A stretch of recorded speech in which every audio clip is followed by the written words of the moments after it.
Okay, hi. As you guys are jumping on, let me know if the picture is correct and the audio is correct. Está bien, good on your end, then it'll be good on mine. Hopefully, you guys can hear outside of that dog just lighting up everybody walking by. But we are arriving here. The migrant caravan is arriving here in Pijijiapan. And that is about a little over 10 miles from where we started this morning in Galeana. It's been a long walk for these folks, and it's really hot today. Again, par for the course on this pretty seemingly impossible journey here. So good morning to you if you're joining right now. Again, we are seeing the migrant caravan arriving here in Pijijiapan. I just looked up how many miles we have walked so far since last Saturday. This migrant caravan has walked around 93 miles in about 10 days, but they took 2 days of rest. So that's how much ground they've covered since we started with them. Mexico City is still 628 miles, give or take, away, and that is the destination. So they certainly have a long way to go here, but they are absolutely walking this. Some people got a little spring in their step, getting a little light jogging in. I'm here with Oscar. He's still putting up with me. Good, bad, or indifferent. Hi there, guys. Glad to have you on. Okay, let me flip the camera around a little bit. You guys can watch. It is absolutely beautiful countryside. We're outside of Arriaga, as you can see. But they're coming down from the highway right up there and down around that area. So we're kind of just watching this unfold.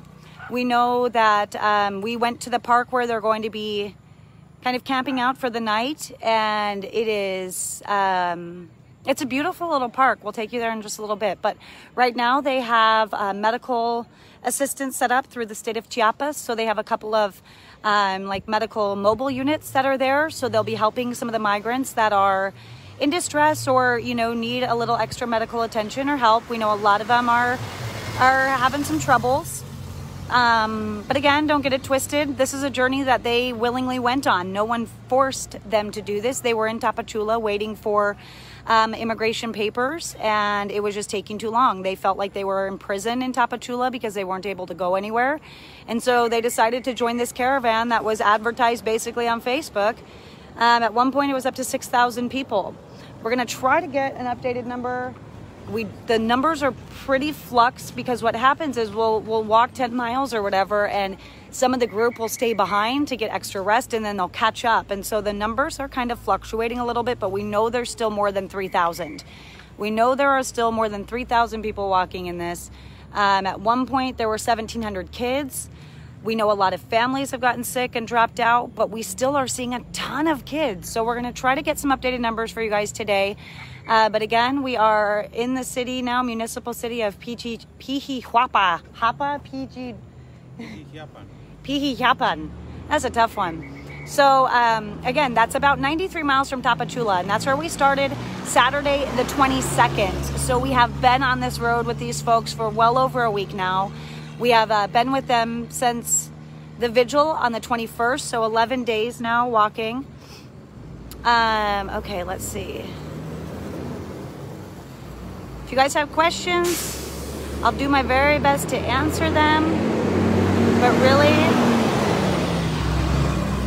a lot of what we're doing and a lot of what we're showing is, just exactly what's happening so that you're able to formulate your own opinions on what's going on.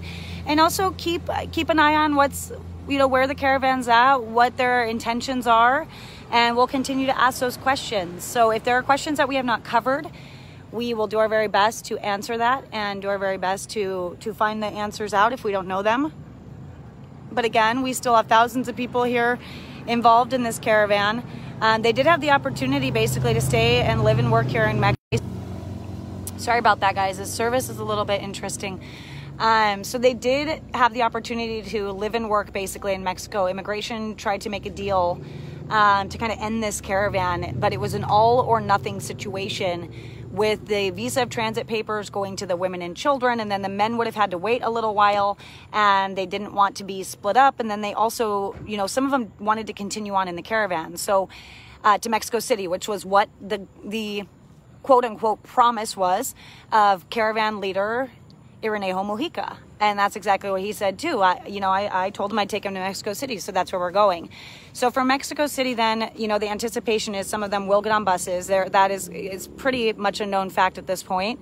And then from there is where the majority of them want to attempt to get into the U.S. Now, the majority are also economic migrants from the ones we have talked to. So when I say the majority, those are the ones that we know, that we have spoken with, and we have spoken to hundreds here. And the ones there's a lot of them from Honduras. And a lot of the folks from Honduras, they definitely had economic struggle in their country, but that doesn't constitute as asylum. So in the United States, asylum, there is a law. If you are persecuted, fleeing persecution, you can claim asylum as a refugee status.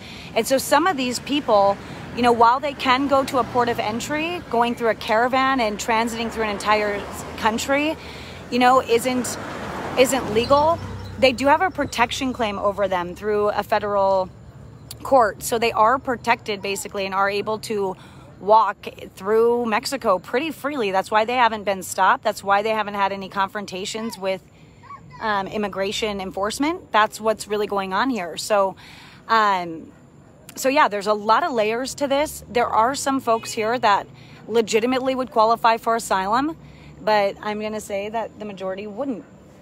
So that's the issue, right? You have this caravan of 3,000 plus trying to migrate towards the U.S. under kind of a false pretense that they're going to be able to get in. And it's hard because we ask them, do you know that your economic claim isn't really a valid asylum claim? And it's really scary for them to hear that, and really sad. And so, we kind of are trying to take it a little bit easy and be sensitive with this situation, because they've now been walking for 10 days. They're exhausted. Their kids are dehydrated. Their kids are sick. And yes, again, this is their choice to do this. I don't think that they know how far, realistically, how far Mexico City is. Now, I've asked several of them as well, hey, when you signed up for this, when you joined in on this caravan, did you honestly believe it was going to be this hard? Did you honestly believe that you were going to be walking this entire time? And they said no. They honestly, a lot of them think that someone's going to come and send buses, because that has happened in the past. In 2019, they were actually able to be transported, but the country of Mexico outlawed that because it basically opened the door for smuggling and for trafficking, right? So they're no longer able to be transported. So yeah, they are having to walk this. So I think that they were kind of under the impression that, hey, you know what? We're going to walk for a couple days. It's going to be tough, but it's not going to be this hard. We're 10 days straight of being out on the road, 11 days with them in the elements. But, a reminder, they were in Tapachula, in a migrant camp basically, and had some shelter and had some options there. And they chose to join this caravan. And so, there's a lot of frustrations when people see the kids, because the parents are putting their kids through this. There's one woman we talked to from, Jasmine was from Honduras, right? Yeah. Jasmine was from Honduras, and she was coming with 4 of her children. All of her kids were sick. And we said, is it worth it, knowing your kids are sick? She got a ride finally. So the woman in the yellow is extremely, extremely pregnant and has been walking this entire time. And now she hitched a little ride. They've been helping women and children a little bit. Again, it's not legal, but is any of this really? Unless you're claiming asylum, and then at that point, the government needs to step in, and there ain't no government here shaking hands and kissing babies. So, but we asked Jasmine, is it truly worth it when your kids are sick? You've now walked, at that point, 75 miles. And she said, yeah. She said their country of Honduras, it was just too hard for them to live. They couldn't have a good life. She wanted to have a better life for her kids. And so that is absolutely an economic asylum claim. She wasn't saying we were chased out of the country, we were in fear of our lives, we, had this issue happen. It was like, we can't make a living in Honduras. And so unfortunately, they have a situation where you've got a lot of people that have gotten word of mouth, that have family that have made it into the States, that have seen what's happened, in Del Rio, and have seen people get in. that this is an opportunity. When the caravan started up, strength in numbers, let's go, let's do it. And that's what they think is their option. And that's what they honestly think is, I asked them, do you know what you're doing is legal? I mean, illegal. And I asked them, do you think what you're doing is legal or illegal? And they say, well, it's kind of legal, illegal, because we're not hurting anybody. And because we did apply for our asylum papers, but they just haven't given them to us yet. So there's a really skewed mentality that a lot of them have. They believe that what they're doing is, in a sense, kind of okay, if you will. So it's really interesting to talk to some of them. But when you tell them, like, but what you're doing is illegal, you know, they know, and they're willing to do this, and they're willing to, you know, subject themselves to this journey with a hope of trying to get into the US. And that's really unfortunate, because this is like I said, it's seemingly impossible journey for a lot of these people. So again, we've got thousands of people still walking. We are in Pijijiapan, 93 miles. There's Oscar Blue. What up, Oscar Blue? In Pijijiapan, it's about 93 miles from Tapachula, more than 10 miles from where they stayed overnight in, what is the one that we just called? Why did it escape me? What was that? Galeana. We were just in Galeana. We've been in a lot of places. I've been everywhere, yeah, I've been everywhere. Get a little Johnny Cash in there. We really have covered a lot of ground with these folks, and have gotten to know some of their stories, good, bad, or indifferent, right? That is the absolute truth. We talked to Victor, who's been deported a couple of times, and he's still hoping for a pardon, you know, in whatever way he can get into the U.S., because he probably loves America more than some people that live in America. It's wild to hear him talk about a country that he's never been a citizen in. But he, you know, his mom lives in El Salvador, and she is in her last days, in her final days, and he just says he wants to make a better life for his mom. And, you know, I said, you know, Victor, a lot of people have taken a liking to you and would really like to see you do this legally. And he wants to, he just doesn't have the money and doesn't know how. So it's a hard spot, right? But it's not legal. And I said, man, what you're doing is not legal. So it's hard. And I am not an advocate for the immigrants. I'm an advocate for human being lives. And no matter what's happening, these people are suffering. They are choosing it, right? It's like self-torture. But they're choosing it because they have hope, because of something that our country has done. And there's some responsibility that all of these countries represented here need to take. Luis Villagrán at one point on his Facebook said that there were 20 nationalities represented here. So all of those governments, right, need to take a little bit of responsibility for this, what these people are going through and what these people think is their option.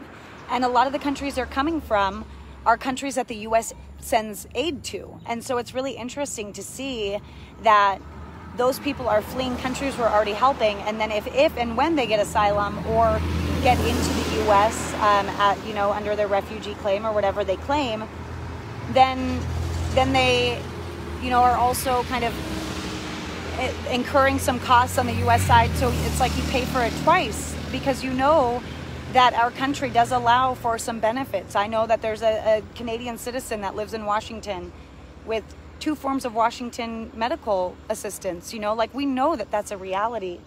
And so do they, very much so. When we talk about the wages, hey, Oscar, someone asked, what are wages like in Mexico? Depending on every state. It depends on every state? Yeah. Are there states that are, like, that they're offering them, that they were offering them, that INAMI was offering them, that were viable? Yucatan, Cancun, Oaxaca, and Chiapas. Those are ones that were offered? They were offered for them to work. Well, Cancun seems like a nice place to go. On the outside of the tourist area. I know. Not inside Yeah. the tourist area. Like, Yeah. So what would you make in those states, typically? Between 1,600 pesos to 2,500 pesos a week. A week? Plus Conversion. bonuses. Conversion. Plus 1,600 pesos a week? $150 a week. Okay, $150 a week plus potential bonuses. I mean, it's not great, but these people are living in El Salvador making $200 a month. A lot of them, they make that salary cost and stuff. Weekly is really low. Yeah. It is 900 pesos a week. but the cost of living is it's really low. And that's the thing, like we talk about, it's all relative, right? You see this shiny thing that is the US and you're like, ooh, the American dream. But what I don't think they understand is just how much it costs to live there. And that's when you're like, okay, there's other things that you get by living in America, right? Because I'm staying in a very inexpensive hotel that is lovely. That it's $30 a night. Well, if I were in Seattle, it would be, $230 a night. And so it's all, you spend more when you make more and vice versa, right? But there are other things, and they have, like I said, they see something shiny and they hear about the American dream and they see an administration that's basically, we're a country built on immigration. Like no one's surprised by that. And I don't think anybody on this feed is against legal immigration. But the administration's not doing anything at all. They're just putting their hands up and just kind of, I don't even know if they're watching this unfold. I think that they're just kind of hiding from it, unfortunately. And it's not just the Biden administration. It's been a lot of administrations. Illegal immigration has been an issue for 4 decades. This isn't a new problem, but it's something that no administration really can get a hold on.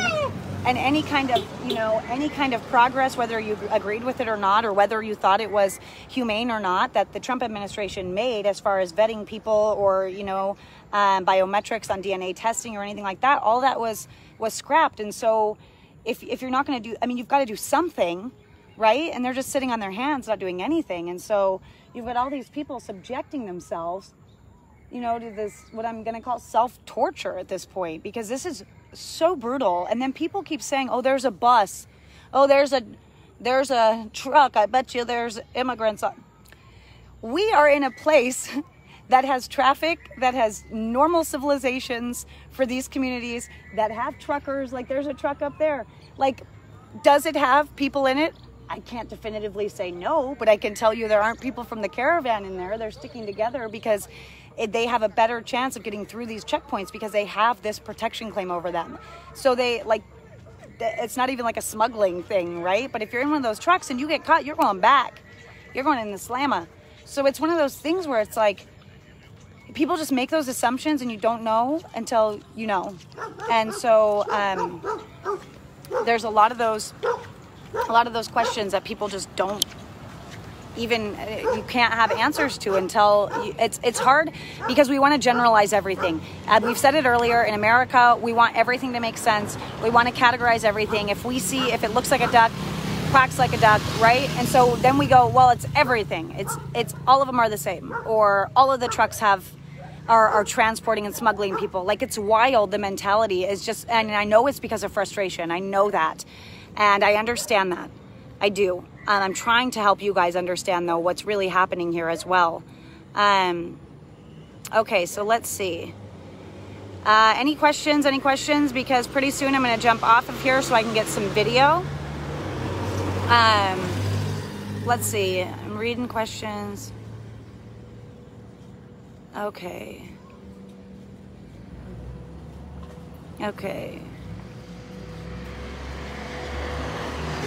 All right, guys. So, hi, hola. So, again, we've got thousands of people still participating in this caravan, moving pretty slowly. It's extremely hot yet again. It's definitely in the high 80s, and then you have the humidity factor. And let me just show you. This is the countryside. This is in Pijijiapan. I mean, it's absolutely beautiful. But to walk through this, the humidity, the bugs, the everything, it's a lot. And so, I can tell you what laws right now, Title 42 is still in effect in our administration. That is a health code during this pandemic that was put into place during the Trump administration. The Biden administration did try to overturn it, but it is still in place. It is still active, but they said, we're going to continue to try to overturn this, but for the meantime, we will, quote unquote, comply. Well, we know that not everybody is being sent back. We know that because I rode on airplanes with some Haitian migrants, and we know that. We know. Now, how many is where the numbers vary and things like that. But in August, per Customs and Border Protection, there were 90,000 sent back under Title 42. more than 140,000 were not then, because there were a lot more encounters than there were sent back under Title 42. And then last month there were, according to Customs and Border Protection stats, around 100,000 people that were sent back under Title 42. Now that is the Remain in Mexico policy. Now we talked about this a little bit earlier. None of these people are from Mexico. They're not migrating from Mexico. They're migrating from El Salvador, Honduras, a few from Guatemala, very few, Nicaragua, West Africa, Haiti. We've got, like I said, roughly 20 nationalities potentially here. But I'm gonna tell you, none from Mexico, right, Oscar? No. So when you guys are like, go back to Mexico, they're not from Mexico. So the stay in Mexico policy, all that does is put them back in a country and leave them in Mexico. So you've got 60,000 migrants down in Tapachula. So what do they do with it? At what point does the dam break down there? You know, and they go, gosh, let it go. Just let it go. And that's kind of what we saw with the 30,000 Haitian migrants that ended up in Del Rio. This just isn't sustainable, you know?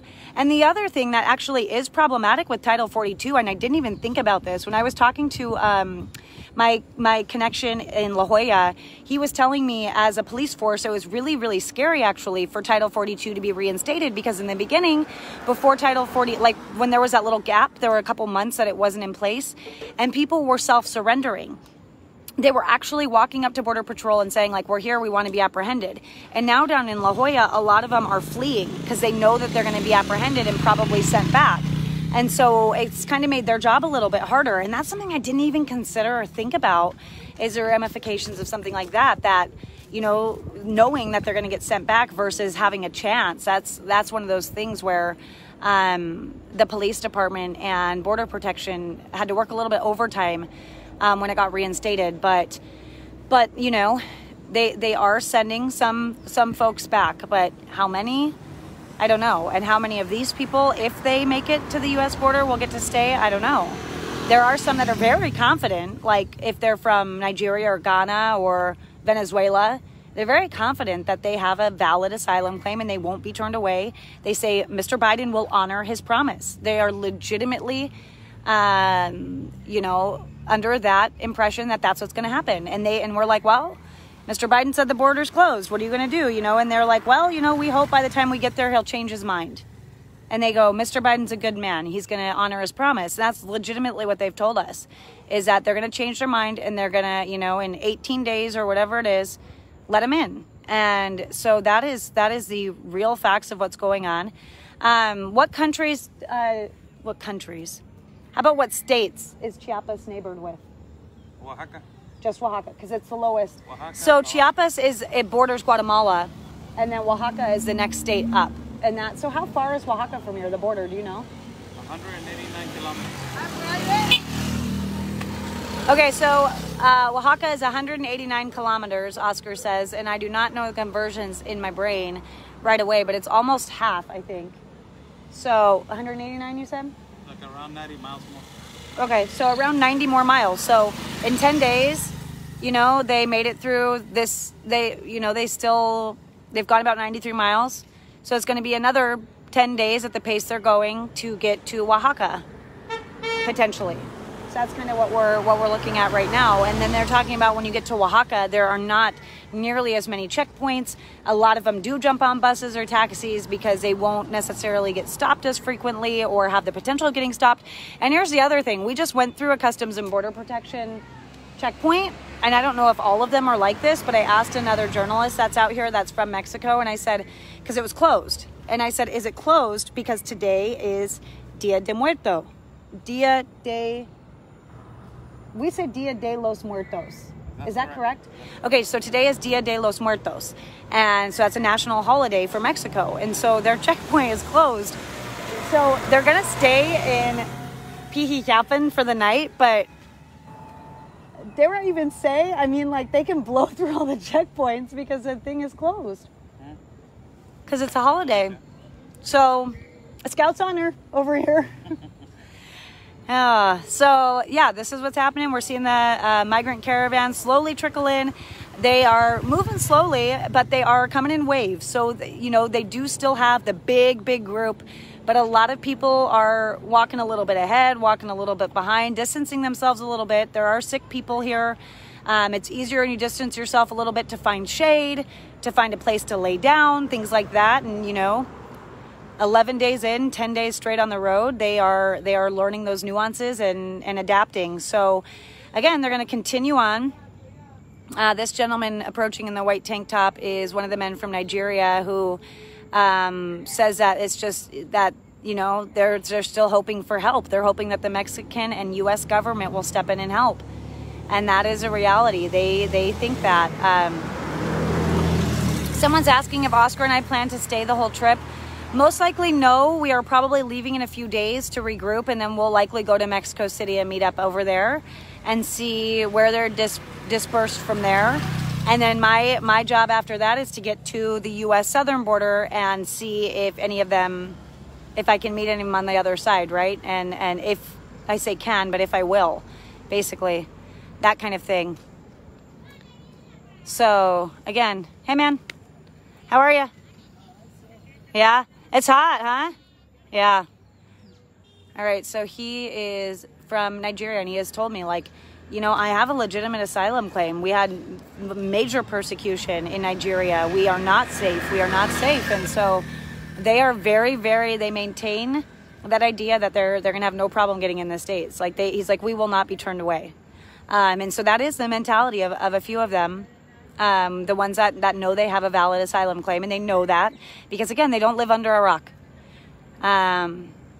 because they watch the news, they're watching our live feeds, they know what's going on. They're not dumb, as some people have made them out to be, which is just sad. They know what's going on, but they do play dumb when it comes to the cartel. So we'll see what happens there. But what's really interesting, because a lot of them don't have money, and everyone's like, well, how are they going to pay off the cartel? What are they going to do? Well, a lot of them have family in the States. A lot of them have been supported by, you know, people in the States that are friends or whatever like that. And so it'll be really interesting to see how this transpires. But a lot of them, not a lot, some of them have been getting a little bit of help from people, but I mean, we're being asked left and right for water. They don't have water. They don't really have food. And they don't get anything really until they stop in these municipal cities, if the city helps them out. So that's legitimately the situation here. So I'm going to pop off the live feed because I am exhausted and I have just been flapping the gums. Hey, have you seen that 16-year-old boy that we talked to? I haven't either. We haven't seen him since, really, we talked to him. I'll look for him today, but I haven't seen him. So hopefully it's okay. We'll be checking in. I will let you know if and when I find him or find out some more information. But I appreciate you guys so very much. You're wonderful. And we are about 93 miles in on an 11-day visit with the caravan. So they've got a long way to go, 628 miles still to Mexico City. So it is a long distance from here. We are beat, we are exhausted. Oscar doesn't have any service here. The American phone is the only one that has service here, I guess. Their service has been knocked out since 6 a.m. So that's one of the reasons why I wanted to go live, is that we are okay. We are all good. She sounds so pro all of this. They know they have legitimate asylum claims. Lynn, I am repeating what that Nigerian man says to me. I don't have the capacity to deal with, like, rudeness. You're speaking directly to me and I'm seeing your comments, okay? So when all of this ends, it's not going to end because there's been no immigration reform. So I'm going to be on the U.S. southern border once again. What I really want to do is go down to Honduras or go do something like that. I really want to talk Irenejo Mujica into going down to one of these countries these people are migrating from, to go and see it, understand it, see why, find out why he feels the need to, establish these caravans and lead these caravans. I just think it'd be amazing. I think it'd be so fascinating. But yeah, so thank you guys again. I appreciate you. You're wonderful. We'll see you on the other side, my friends. I'm gonna get some cool video. I've got a visual. I've got a vision. Gonna post it soon. All right. Take care of yourself. I'll see you soon. Oh, why don't you? I'm going to work on it. I'm going to work on it. I am going to work on it. Okay, wait. No, I know. I mean, and that's the thing, is that's what they think. And that's the other thing, is if they part off from the caravan and come in a different direction, I mean, how can you prove that they were with the caravan? There's loopholes, man, and they know it. Like, again, they're not stupid. So they're walking in a caravan so they can get through these checkpoints. They have a protection claim over them. You know what I mean? So that's why they're staying in a group. When they get closer to the border, they're not going to come in a caravan. They're going to get on buses and they're going to do other things. Like, there's going to be a surge probably if they make it through, but they're not going to be walking, 3,000 strong. So I wouldn't think, because they're going to part off, in my opinion. That is, I will give my opinion on that, because I do believe that we all believe, and even one of the caravan leaders has all but confirmed, like, we know buses are going to get taken from Mexico City. And so, we know that the caravan thing is not good, that they will not get asylum if they show up in a caravan. But again, they can separate, they can part off, they can separate as families and do that stuff once they get close. But right now they're sticking together because they have to. Otherwise, they will be detained at checkpoints, because right now they have a claim over them that allows them to go through these checkpoints. That is why they have not had confrontation. That is why they have not been stopped. Okay, that's all. I will talk to you soon. Have a wonderful day. This is Juan and Oscar. Hola. Say hi. We're exhausted. Cansado. Cansadamos? Is that word tired? No. I make up words when I feel like it. Okay. Thanks, guys. Ciao.